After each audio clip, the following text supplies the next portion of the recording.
But thanks very much for coming along. We'll get started in a few minutes on the enhancements for reproduction for the combined land plan analysis, and we'll also talk through a little update for the weight module and also the WEC module. I'm Marnie Hodge, one of the development officers at Sheep Genetics. I'm also joined by Victoria Ledger and Fiona Higgins, two other development officers at Sheep Genetics, as well as Dr. Sam Walkham from AgBrew, who will take us through all of the really exciting enhancements that have been made for the combined land plan analysis, specifically focusing on reproduction. So today we'll go through a really quick recap of the combined land plan enhancements, why these evaluations come and been developed.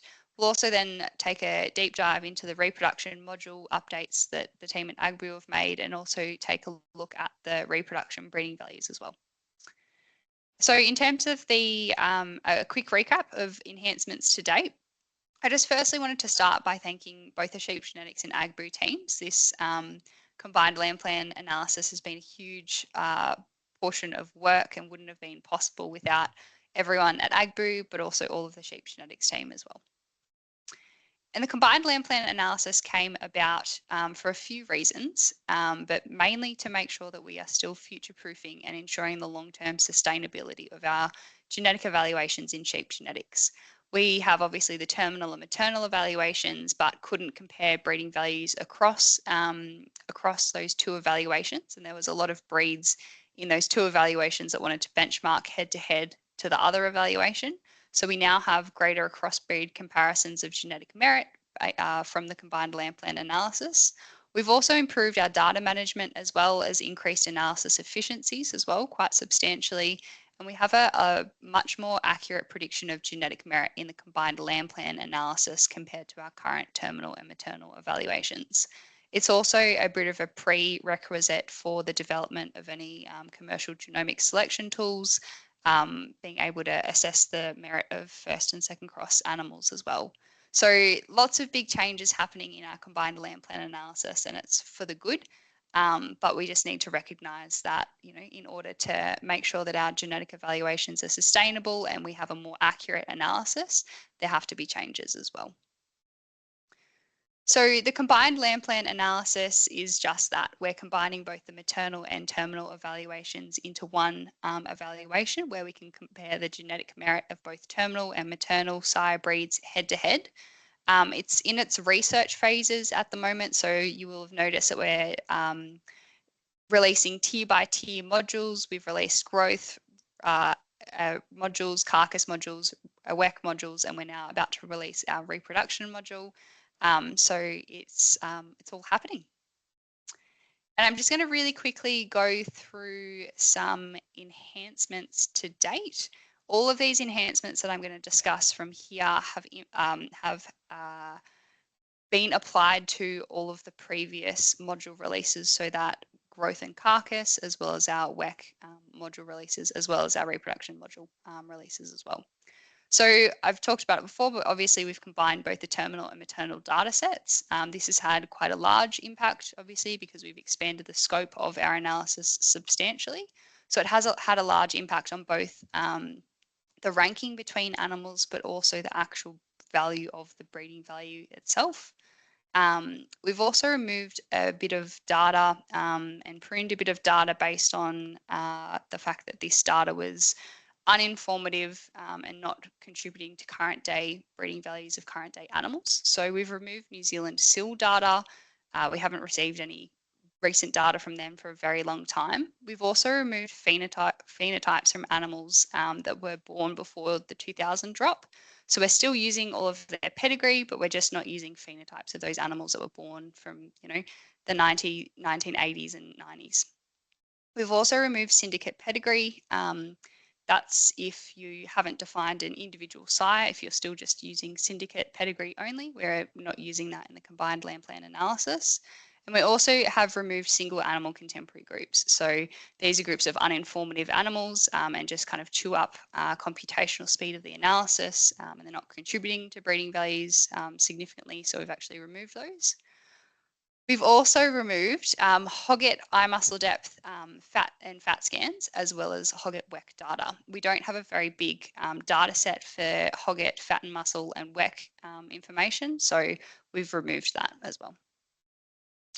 We've also changed the data analysis pipeline, so we're doing a little bit more logic and computational work from the sheep genetics end. This has had minimal impact on the data set, but it's just allowed for those analysis efficiencies that I was talking about earlier.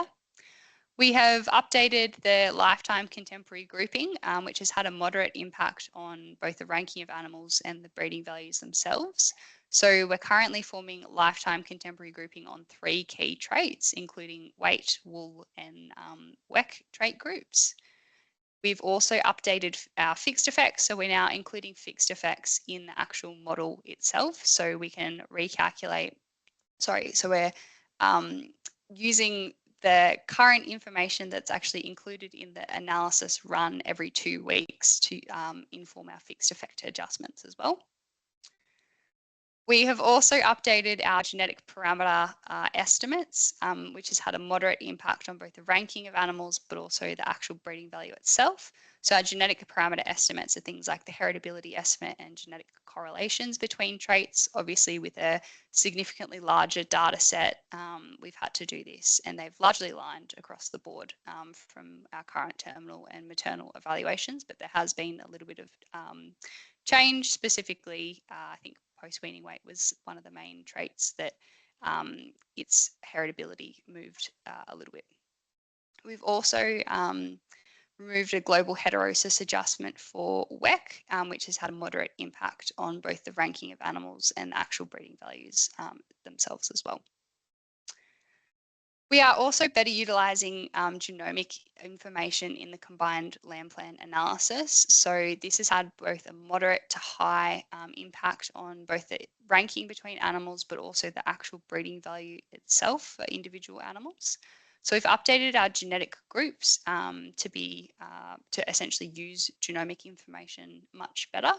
We've also increased the size of our genomic reference, which has come into place, obviously combining the 2 data sets.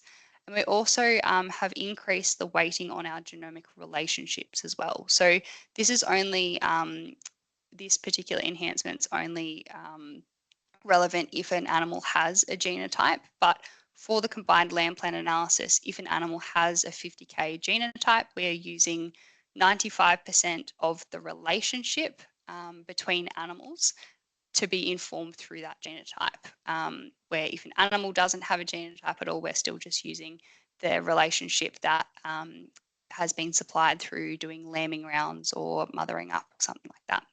So it's the updated weighting on that genomic relationship that's really important to think about here.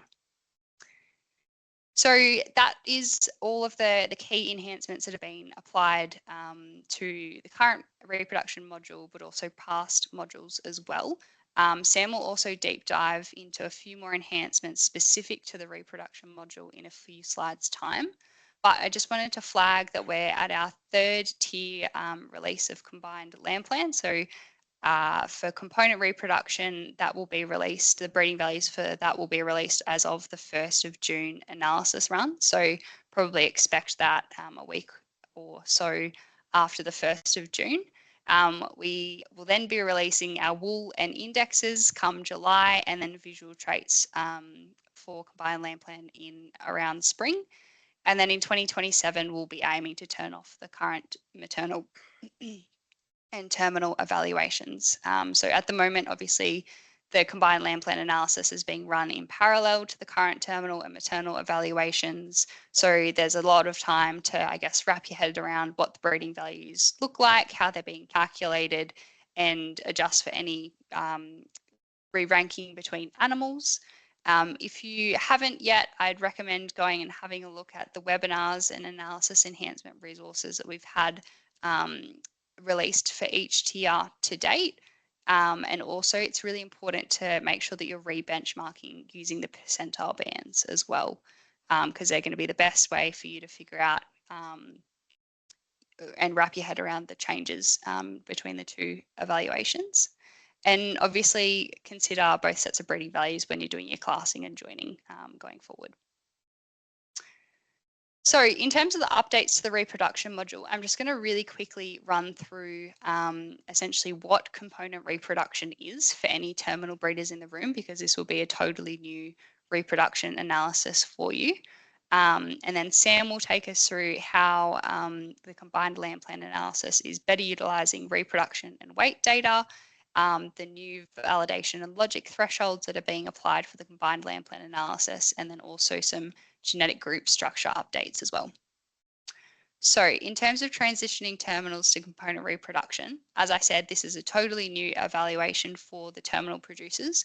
Maternals have had component reproduction for a little while now. So that was released as a research breeding value for maternals in 2019, and then was set as an actual analysis in 2022 going forward. So when I say component reproduction, that is essentially taking reproduction as a whole and breaking it down into its components. So looking at conception, litter size, and ewe rearing ability individually, where previously our reproduction analyses were looking at just number of lambs born and number of lambs weaned. So it's a lot more of a comprehensive reproduction analysis, breaking the essentially reproduction into its components. And then with our component reproduction analysis, we also deliver a breeding value called weaning rate, which is kind of like a little mini sub-index that takes those three components, conception, litter size, and ewe rearing ability, and weights those accordingly. So as I said, weaning rate is that essentially a little sub-index. So it looks at the number of lambs born per ewe joined, and weaning rate itself is actually expressed in the number of lambs, essentially.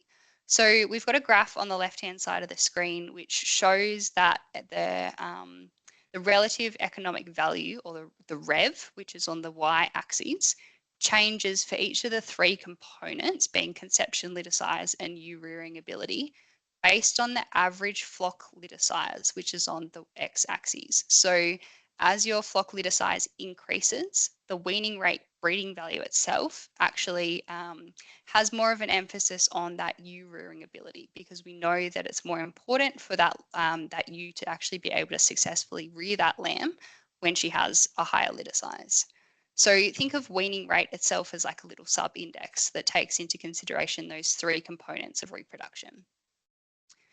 We also report our component reproduction traits, so weaning rate, conception, litter size, and ewe rearing ability for both adults, and then also for yearlings as well.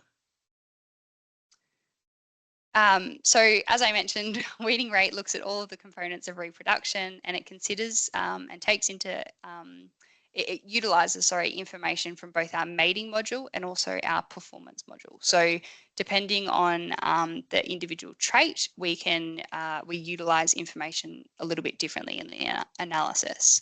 So for conception and litter size, for example, we use the ewes joining group to inform the on-farm management group when we're forming a contemporary group for the animals to be able to benchmark performance head-to-head.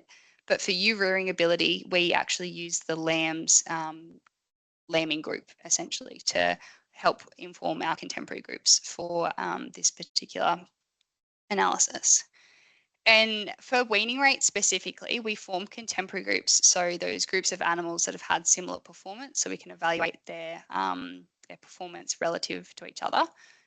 We actually form contemporary groups slightly differently to how we did for number of lambs born and weaned. So number of lambs born and weaned looked at variation and performance across a whole flock and ewe joining level, where weaning rate, breaks those contemporary groups down a little bit further to take a look at animals that have had similar backgrounds as well. So we're essentially comparing apples with apples. So it's a bit more of a comprehensive analysis. So in terms of the contemporary group formation for component reproduction traits, specifically conception and litter size, as I mentioned, when we're forming contemporary groups, we want to make sure that we're looking at animals that have had the same non-genetic or environmental impacts on performance. So we form contemporary groups using a few different factors for conception and litter size. We're looking at when those ewes were joined and how they were joined. We also look at the age of the ewe, so we're not comparing the performance of yearling ewes directly to adult ewes. We'll split the performance of those animals out based on their age of the ewe. And we also look at the previous reproductive status of those ewes as well. So for those adult ewes, did that ewe previously successfully lamb and wean, or did she not conceive at all? And we'll form contemporary groups around the previous reproductive status. We also then adjust for differences in lambing timing. So that's to account for any, I guess, age differences. So if animals have been joined over a very long time, we can adjust for that.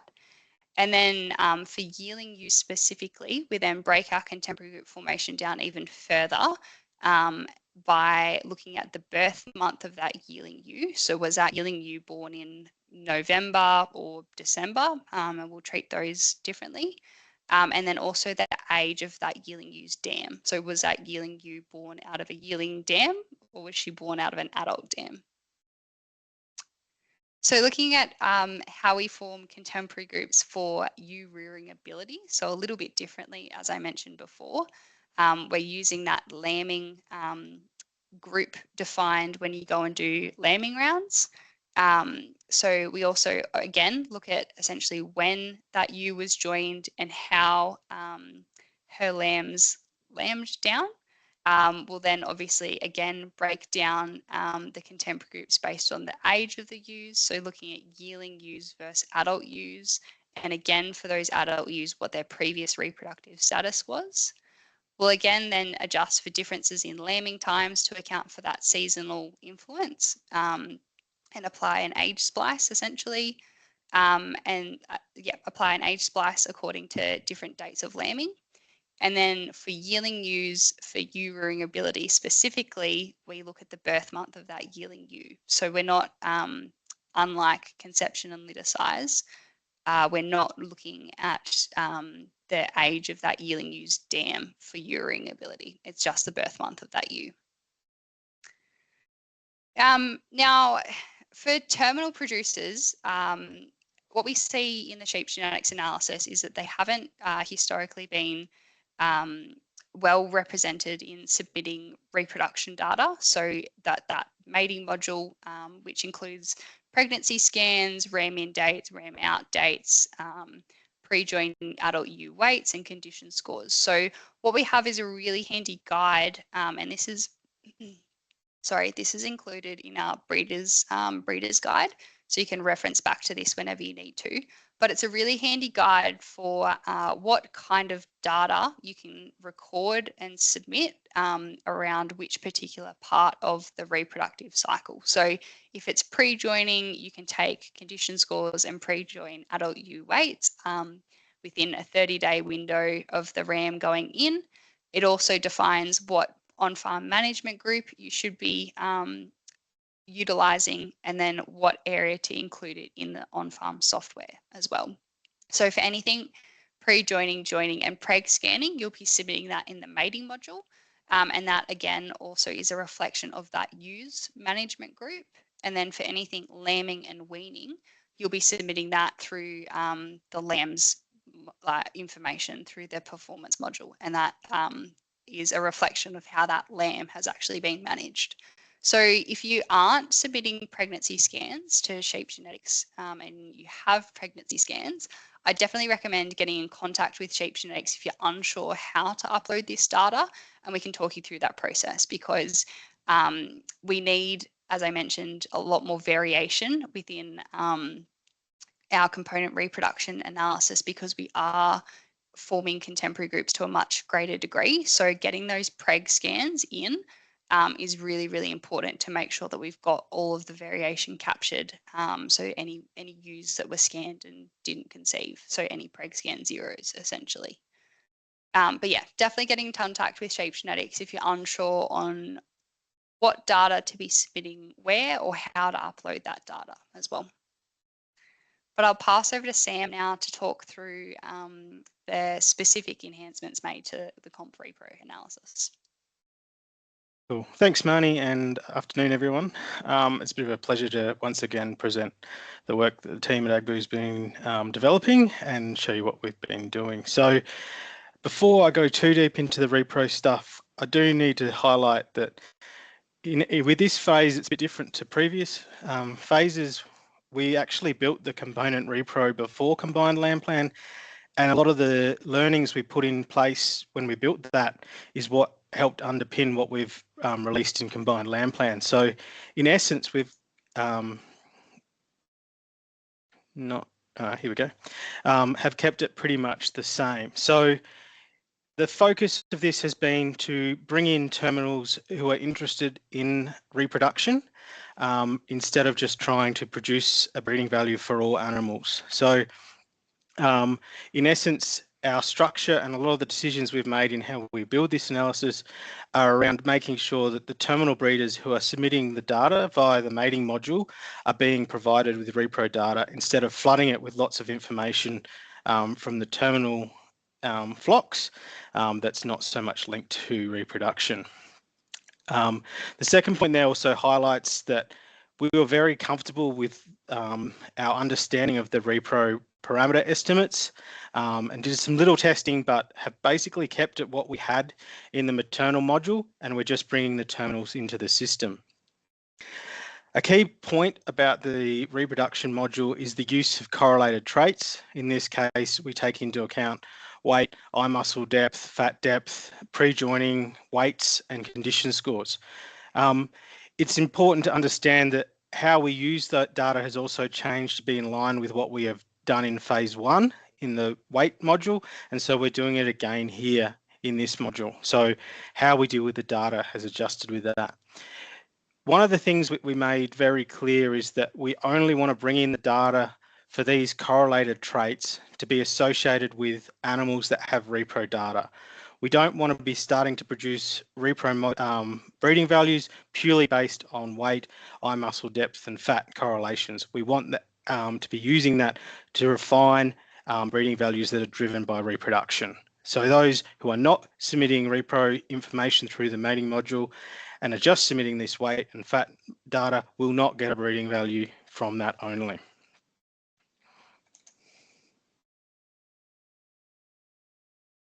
You might have to change the slides for me, Marnie.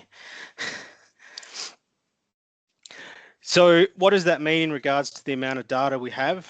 As you can see, the majority of our repro data is still driven by our maternal breeds, with about 20 to 25% of the data in there now coming from those terminal breeds that's been added, and primarily driven by white Suffolks and sorry, I can't read the next breed, but probably the Dorpers and Dorsets. As you can see, most of the data is coming in on adult reproduction, with the yearling traits still driven by our maternal breeds much more. Next slide, please. So with bringing in to the new module, we've also done some changes to data.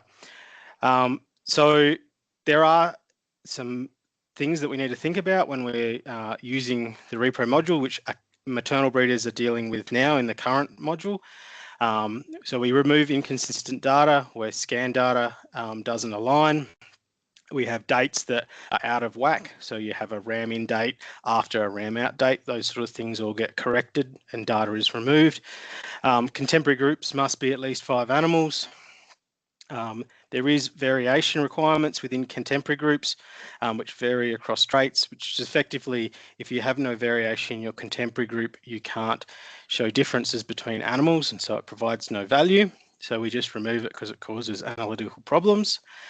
Lamb count must be consistent with birth type. So, you know, how many lambs are in the litter aligns with the birth type of the lambs. And large litters greater than 4 are removed. Next slide. However, when we've transitioned to this new one, and it's sort of a byproduct of bringing in the terminal data, which made us reassess how to look at these things, and it's probably made some improvements to how we deal with the maternal data. One of them is that you must be providing dam pedigree at least 80%.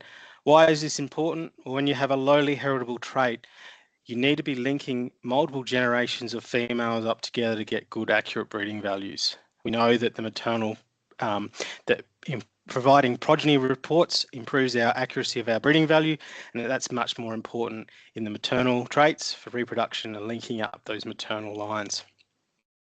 We've also added a new threshold similar to what you would be experienced now with conception to ewe rearing ability. So there is now a threshold around survival of progeny from a sire within a flock and year. So based on the data, we could see that there was a clear portion of data where the sire has 100% survival within all his lambs of quite large value, and it's just not right. It's clearly indicating for a large amount of that data that it's a selective recording characteristic, which may be not having so much of a problem in other traits, but it really does have a large influence on ewe rearing ability and produces unreliable breeding values. So based on the distributions we see, those thresholds have been in place. We've also made a change to our thresholds around pregnancy scanning. This is really only relevant for those who have quite a short joining period and are hitting the issue where they're preg scanning just before that 70 days. If this is you and you are currently just missing out by days, the threshold will be moved to 60 days, but for you to be able to access that lower threshold, you must be providing RAM out date so that we know this is in. There's a clear biological accuracy issues around scanning too early or scanning too late. So we have to have this threshold to maintain accuracy around preg scanning. A big one coming in is also around litter recording inconsistencies. This is really important across the whole evaluation, how we adjust for birth type and rear type.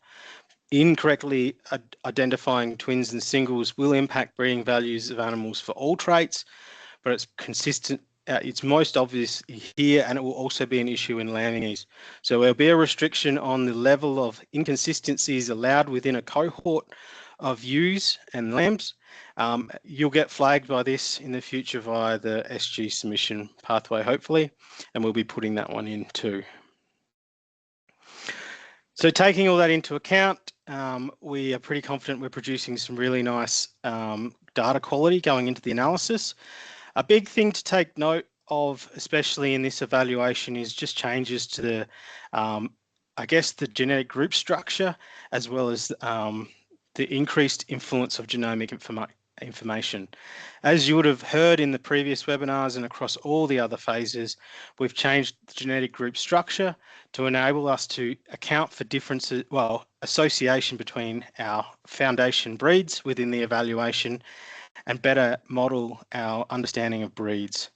And so this also comes through in the repro module and will have an influence on how breeding values are going. So the maternal breeders will see shifts as a result of this, but that's observations have been observed in all the phases. And I think that's good there. So in essence, probably the things to think about is that there will be changes due to bringing terminals in. Some breeds have really benefited from greater comparison with other breeds. You will see changes in some cohorts of animals as a result of the data changes, and you can work with SG to fix most of those, I believe, as well as the genetic group and changes to the weighting on genomics will have an impact on what we see and observe in the reproduction module. So I thought I'd just give you a bit of a context of what's coming in regards to our breeding values and focusing on accuracy, changes in breeding values, and then some breed comparisons. So in accuracy, what I'm presenting here for both accuracies and breeding values is comparing our current component reproduction in the maternal evaluation with what we are observing in Combined LAMBPLAN. And across all of our reproduction traits, and for most of our maternal breeds, we do see a shift in accuracy. This is aligned with what we've seen and observed in the other phases. So it's quite a good little jump in accuracy and improvement in our ability to estimate breeding values across the breeds and for all traits. So changes in breeding values, if we correlated the breeding values observed within our maternal breed groups with what we're observing in Combined LAMBPLAN for the current selection candidates, we see that for breeds like Border Leicester, we see quite a close correlation. And as we've seen in other phases, commercial shedders, which have a large influence of terminal genetics, are seeing some re-ranking as a result of that new information coming in, which is kind of why we did the combined land plan, bringing all that information together. So it's not surprising that we see most of our lower correlations. They're still pretty good, being observed in the breeds where we're now having more and more information. So if we just look high level at the weaning rate, our core reproduction trait, we do see that the genetic trends observed, so the combined land plan is the red here and the old maternal evaluation is the blue. We see that the genetic trends are very similar across the populations. We do see a little bit of a spiking occurring in the yearling weaning rate, and that's a little bit of a byproduct of differences in data availability across years. But overall, we're pretty comfortable that the trends are very similar, even though we've made quite significant improvements to this evaluation.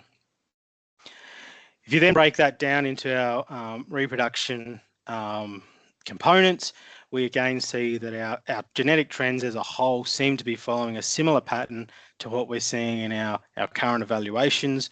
And so we're still moving in the same direction with the new and improved breeding values. So again, quite pleasing. You will see there might be a little bit of a base shift in some animals, but the trends are pretty nice and quite consistent.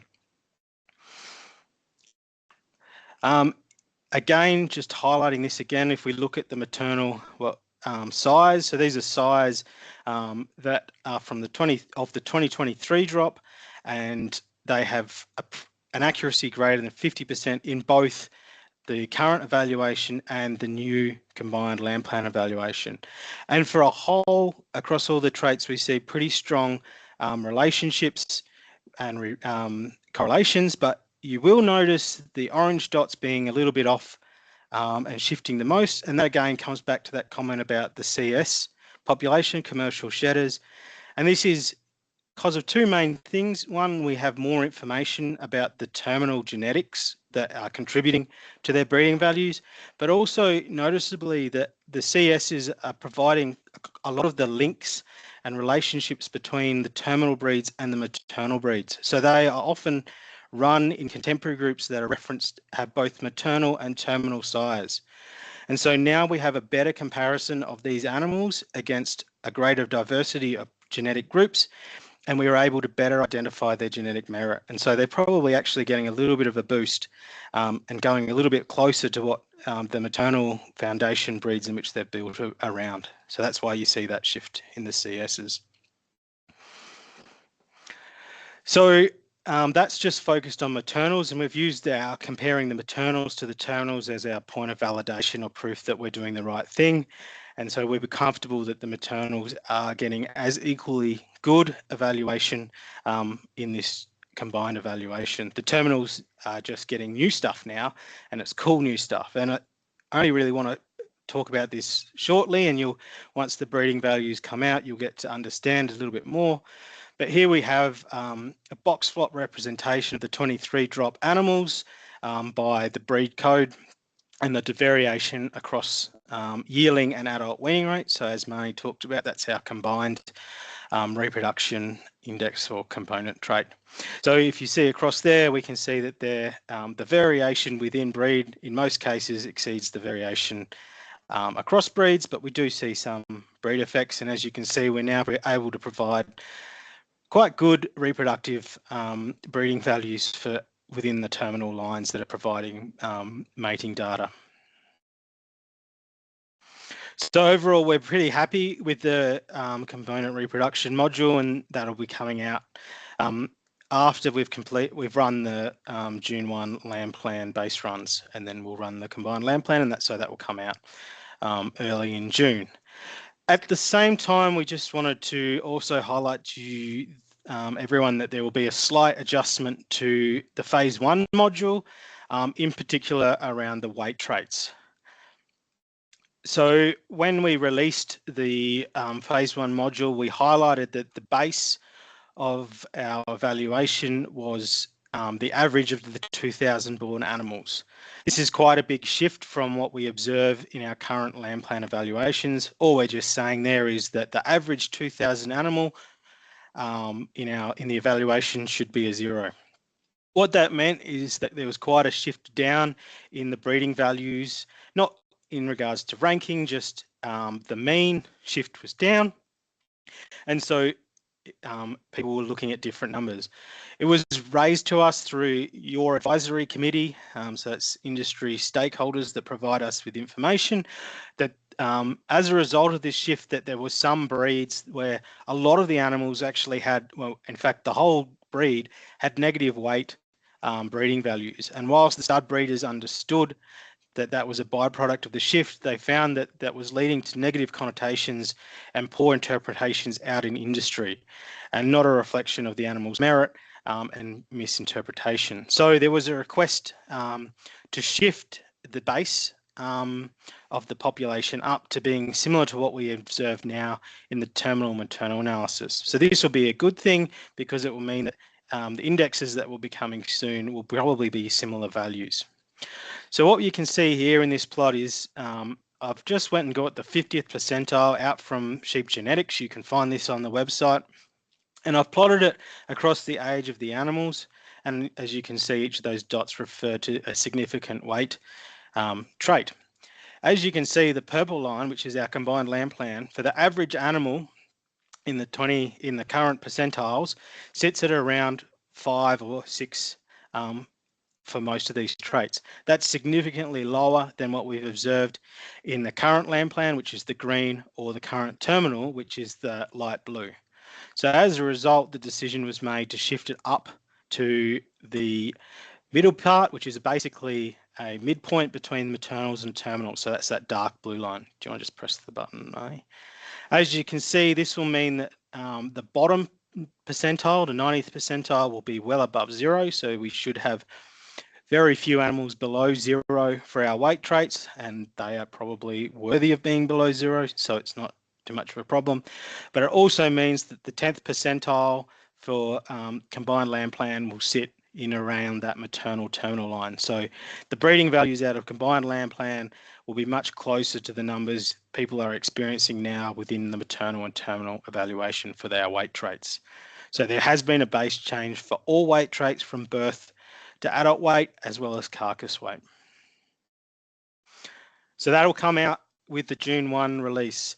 There'll also be a very minor change to the WEC evaluation, which should see no changes to breeding values, but that's been implemented to improve some efficiencies in computing. So in short, our enhancements align with our prior phases. We've been able to implement improvements to the evaluation, but noting that our reproduction module was, I guess, the foundations in which we've built combined land plan on, and was already a really good evaluation. We are quite confident that we're producing high accuracy reproduction breeding values of good value, and we now provide these to terminal breeders who wish to also engage with reproduction. This is also probably quite valuable for maternal breeders who want to utilise terminal genetics and can bring that in with confidence about the reproductive performance of those animals as well. So as Marnie has highlighted, this continues our goal of producing a comprehensive, sustainable and world-leading evaluation for the Australian sheep industry. Thanks very much for running through all of that, Sam. So for anyone online that hasn't previously, again, I'd recommend that you have a look at the previous webinars and analysis enhancement documentation for our weight, WEC and lambing ease modules for combined land plan. Also have a look once the results have been released for our component reproduction analysis from the 1st of June run. Have a look at your breeding values for that and re-benchmark using the percentile bands. And again, if you're really unsure of whether you have been submitting appropriate reproduction data, or if you have taken preg scans for years and years and years, but you've never submitted that data to sheep genetics, get in contact with the development officers, call the info sheep genetics mainline, and have a conversation with us around how to get that data in, because as Sam mentioned, we don't want to be, well, we're not utilising just any old data in this component reproduction analysis for Combined Land Plan. We want to make sure that it's good data that will help underpin really accurate breeding values as well. So thanks very much. We can open the floor to questions. So if there's any questions that you have at the moment, pop them in the chat and we can talk through them. Otherwise, get in contact with Sheep Genetics at some point in time for any questions about your breeding values for Combined Land Plan or how to submit good reproduction data. Marnie, we have a few questions in the chat. Fabulous. Okay. So the first one is from Debbie. She'd like to know, would like to be able to submit joining and preg scanning data pre-lambing without having to put in dummy lambs with maternal behaviour score submitted in the mating module currently after the lamb is born. It would be nice to be able to submit the lamb data rather than the repro in the repro database. Yeah, a few things there, Debbie. Unfortunately, at this stage, we can't accept preg scans or joining data without the full cohort of the lambs. So you still need to be submitting those preg scans after you've gotten the lamb information. This is a bit of work that we actually need to do from our end at Sheep Genetics to be able to account for that, unfortunately. So it is in the work plan.